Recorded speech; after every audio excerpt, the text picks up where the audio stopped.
केस आणि टाळूचे विश्लेषण. नमस्कार, मी या सत्रात आपले स्वागत आहे.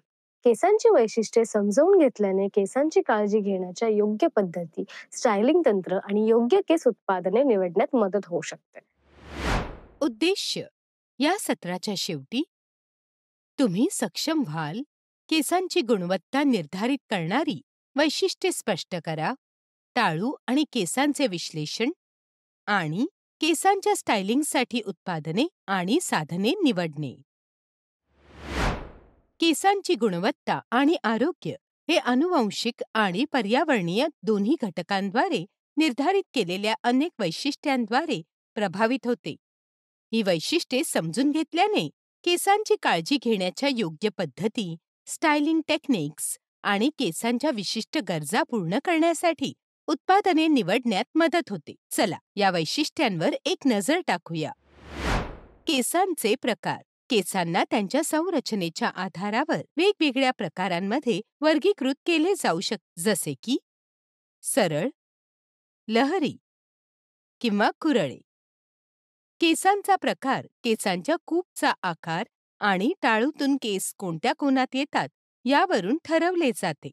प्रत्येक प्रकारच्या केसांमध्ये अद्वितीय गुणधर्म असतात, जे ते दिसणे, अनुभवणे आणि वागणे यावर परिणाम करतात. हेअरलाईन. हेअरलाईन म्हणजे कपाळावरील केस टाळूला भेटणाऱ्या भागाला सूचित करतात. हेअरलाईन केसांचे नैसर्गिक विभाजन ठरवते. हे नैसर्गिक विभाजन केसांच्या शैलीवर परिणाम करू शकते आणि उपचार न केल्यास केस कसे गळतात. केसांच्या वाढीचा पॅटर्न. केसांच्या वाढीचा पॅटर्न म्हणजे स्कॅल्पमधून वैयक्तिक केस कोणत्या दिशेने आणि पॅटर्नमध्ये वाढतात.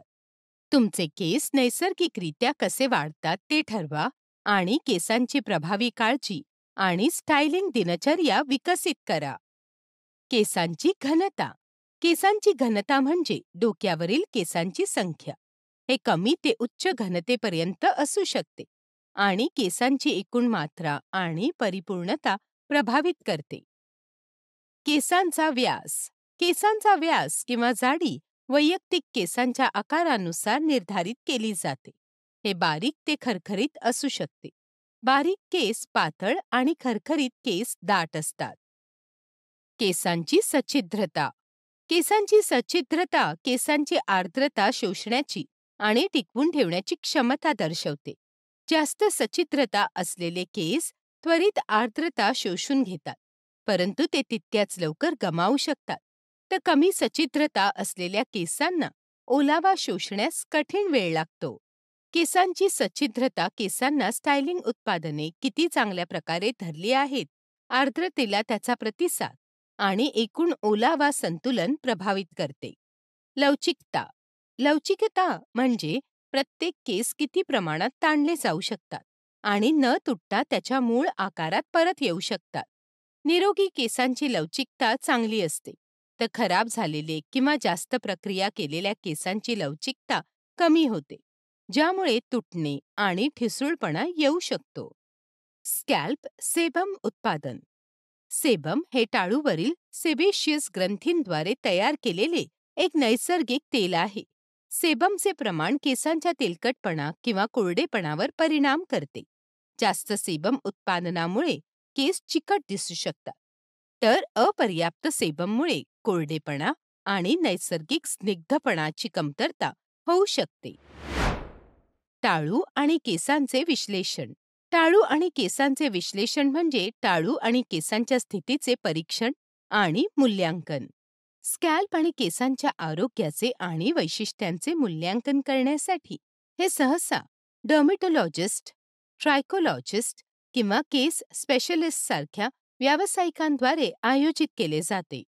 या विश्लेषणामध्ये वापरल्या जाणाऱ्या काही सामान्य तंत्रांमध्ये हे समाविष्ट आहे: दृश्य परीक्षा, केस ओढण्याची चाचणी, केसांच्या संरचनेचे विश्लेषण आणि स्कॅल्प आरोग्य प्रश्नावली. आता ही तंत्रे पाहू. दृश्य चाचणी कशी करावी याबद्दल चरण दर चरण मार्गदर्शक येथे आहे. तयारी. उत्तम प्रकाश असलेल्या भागात क्लायंटला आरामात बसवा. तुमचे हात स्वच्छ असल्याची खात्री करण्यासाठी साबण आणि पाण्याने चांगले धुवा. क्लायंटच्या टाळू आणि केसांची व्हिज्युअल तपासणी करण्यापूर्वी हातमोजे घालणे ही स्वच्छता राखण्यासाठी आणि संभाव्य संसर्गाचा प्रसार रोखण्यासाठी एक चांगला सराव आहे. क्लायंटचे केस कोरडे असल्याची खात्री करा आणि ते कोणत्याही स्टायलिंग उत्पादनांपासून मुक्त आहेत, जसे की जेल किंवा हेअर स्प्रे, जे चाचणीवर परिणाम करू शकतात. कोणताही गुंता किंवा गाठी हलक्या हाताने काढण्यासाठी कंगवा किंवा केसांचा ब्रश वापरा. व्यक्तीच्या मागे उभे राहा किंवा बसा आणि केस आणि टाळूच्या एकूण स्वरूपाची दृश्य तपासणी करा. बारीक होणे, टक्कल पडणे, लालसरपणा, स्केलिंग किंवा सूज या कोणत्याही लक्षणांकडे लक्ष द्या. पायरी 3. केसांना विभागांमध्ये विभाजित करा. अधिक तपशीलवार तपासणीसाठी केसांना लहान भागांमध्ये वेगळे करण्यासाठी कंगवा किंवा बोटांचा वापर करा. आवश्यकतेनुसार डोक्याच्या बाजूला आणि मागच्या बाजूला अतिरिक्त विभाग तयार करा.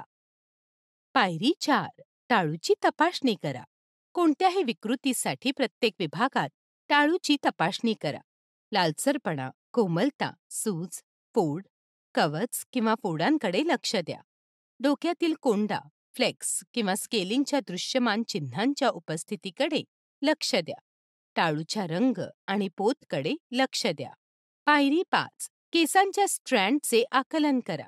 प्रत्येक विभागातील केसांचा स्वतंत्र स्ट्रँड काळजीपूर्वक पहा. केसांचा रंग, जाडी, पोत आणि चमक यांचे निरीक्षण करा. केसांच्या संरचनेत किंवा संरचनेतील कोणत्याही बदलाकडे लक्ष द्या, जसे की ठिसूळपणा, कोरडेपणा किंवा विभाजित टोके. केस तुटण्याची किंवा जास्त केस गळण्याची चिन्हे तपासा. उवा किंवा लिखा तपासा. तुमचे निष्कर्ष दस्तऐवजीकरण करा. स्थान, देखावा आणि आढळलेल्या असामान्यता किंवा परिस्थितींबद्दल इतर तपशील नोंदवा.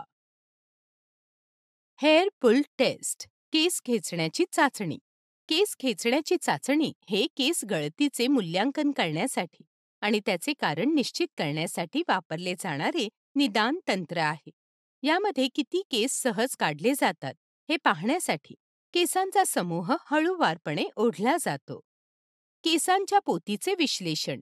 केसांची जाडी, घनता, लवचिकता, कर्ल पॅटर्न, सचित्रता आणि एकूण गुणवत्तेचे विश्लेषण करून केसांच्या संरचनेचे मूल्यांकन केले जाते. हे एखाद्याच्या केसांचा प्रकार आणि केसांची काळजी घेण्याच्या संभाव्य गरजा समजून घेण्यास मदत करते. स्कॅल्प आरोग्य प्रश्नावली. एखाद्या व्यक्तीची जीवनशैली, आहार, केसांची निगा राखण्याची दिनचर्या आणि त्यांच्या टाळूच्या आणि केसांच्या स्थितीबद्दल सर्वसमावेशक समज मिळवण्यासाठी व्यावसायिक त्यांना अनुभवत असलेल्या कोणत्याही लक्षणांबद्दल प्रश्न विचारू शकतात. विश्लेषणाच्या निष्कर्षांवर आधारित व्यावसायिक टाळू आणि केसांच्या काळजीसाठी वैयक्तिक शिफारसी आणि उपचार देऊ शकतात. केस स्टायलिंगसाठी स्टायलिंग उत्पादने आणि साधनांची निवड. Hair spray. हेअर स्प्रेचा वापर पकड प्रदान करण्यासाठी, उडणारे केस नियंत्रित करण्यासाठी आणि इच्छित केशरचना राखण्यासाठी केला जातो. ते हलकी पकड, मध्यम पकड आणि मजबूत पकड यासारख्या वेगवेगळ्या ताकदींमध्ये येतात. मूस. हेअर मूस केसांना घनता, पोत आणि पकड ठेवते. शरीर आणि रचना तयार करण्यासाठी स्टायलिंग करण्यापूर्वी हे सहसा ओल्या केसांवर लागू केले जाते. Hair gel. हेअर जेलचा वापर केशरचनाला मजबूत पकड आणि नियंत्रण प्रदान करण्यासाठी केला जातो. हे बहुतेक वेळा ओल्या किंवा ओलसर केसांवर लावले जाते आणि तिरकस बॅक लुकसाठी, कर्ल परिभाषित करण्यासाठी किंवा कुरळे केस नीट करण्यासाठी वापरला जाऊ शकतो. पोमेड. पोमेड हे एक अष्टपैलू स्टायलिंग उत्पादन आहे जे लवचिक पकड आणि चमकदार फिनिश प्रदान करते. हे एक गोंडसपणा तयार करण्यासाठी, पोत जोडण्यासाठी किंवा वैयक्तिक स्ट्रँड परिभाषित करण्यासाठी वापरले जाऊ शकते. Hair wax. हेअर वॅक्स मध्यम ते मजबूत पकड देते आणि विशेषतः टेक्स्चर स्टाईल करण्यासाठी, थर वेगळे करण्यासाठी किंवा लहान धाटणी परिभाषित करण्यासाठी उपयुक्त आहे. सिरम. सिरम किंवा शाईन स्प्रे ही उत्पादने केसांना चमक आणि गुळगुळीतपणा देतात, कुरळेपणा कमी करतात आणि स्टाईलचा एकूण लुक वाढवतात. हीट प्रोटेक्टंट हीट स्टायलिंग टूल्स वापरताना उष्माचे नुकसान कमी करण्यासाठी आणि केसांचे संरक्षण करण्यासाठी हीट प्रोटेक्टंट स्प्रे किंवा सिरम लावणे आवश्यक आहे. आता आपण काही हेअर स्टायलिंग उपकरणे पाहू. हेअर ड्रायर, ज्याला ब्लो ड्रायर देखील म्हणतात, एकाच वेळी केस सुकवण्यासाठी आणि स्टाईल करण्यासाठी वापरला जातो. हे वापरलेल्या तंत्रावर अवलंबून व्हॉल्यूम, गुळगुळीत किंवा लाटा तयार करण्यास मदत करते. फ्लॅट आयरन केस सरळ करण्यासाठी किंवा स्लीक स्टाईल तयार करण्यासाठी फ्लॅट आयर्न किंवा स्ट्रेटनरचा वापर केला जातो. केस गुळगुळीत करण्यासाठी ते हॉट प्लेट्स वापरतात. टेल कोंब टेल कोंब हा एक विशिष्ट प्रकारचा कंगवा असतो, ज्याला लांब, पातळ, टोकदार टोक असते, ज्याला टेल म्हणून संबोधले जाते. हे सामान्यतः हेअरस्टाईलमध्ये सेक्शनिंग, बॅक कोम्बिंग, स्मूथिंग आणि स्टायलिंग ब्रेड्स यासारख्या विविध कारणांसाठी वापरले जाते. हे सामान्यतः विविध हेअरस्टायलिंगमध्ये जसे की सेक्शनिंग, बॅक कोम्बिंग, स्मूथिंग आणि स्टायलिंग ब्रेड्स यासारख्या विविध कारणांसाठी वापरले जाते. बॉब पिन, ज्यांना हेअर पिन किंवा हेअर ग्रिप्स म्हणूनही ओळखले जाते, त्या लहान यू आकाराच्या पिन असतात, ज्याचा उपयोग हेअर स्टायलिंगमध्ये आणि केसांना सुरक्षित ठेवण्यासाठी केला जातो. हेअर इलॅस्टिक, ज्यांना हेअर टाय किंवा हेअर बँड देखील म्हणतात, सामान्यतः कापड किंवा रबरने झाकलेल्या इलॅस्टिक सामग्रीपासून बनवलेले असतात. ते पकड आणि सुरक्षित केस स्टाईल प्रदान करतात. सेटिंग क्लिप, ज्यांना हेअर क्लिप किंवा हेअर सेटिंग क्लिप देखील म्हणतात, केस सुरक्षित करण्यासाठी आणि इच्छित आकार किंवा स्टाईलमध्ये सेट करण्यासाठी हेअर स्टायलिंगमध्ये वापरली जाणारी उपकरणे आहेत. कर्लिंग आयर्नचा वापर केसांमध्ये कर्ल आणि लहरी तयार करण्यासाठी केला जातो. भिन्न कर्ल पॅटर्न आणि आकार मिळवण्यासाठी ते वेगवेगळ्या बॅरल आकारात येतात. केस वाळवताना व्हॉल्यूम, आकार आणि गुळगुळीतपणा निर्माण करण्यासाठी हेअर ड्रायरसह गोल ब्रश वापरला जातो. व्हॉल्यूमचे विविध स्तर साध्य करण्यासाठी ते वेगवेगळ्या आकारात येतात. हेअर रोलर्स केसांमध्ये कर्ल आणि व्हॉल्यूम तयार करण्यासाठी हेअर रोलर्स वापरतात. ते गरम केले जाऊ शकतात किंवा गरम नसलेले असू शकतात आणि रोलर्सचा आकार कर्लचा आकार निर्धारित करतो.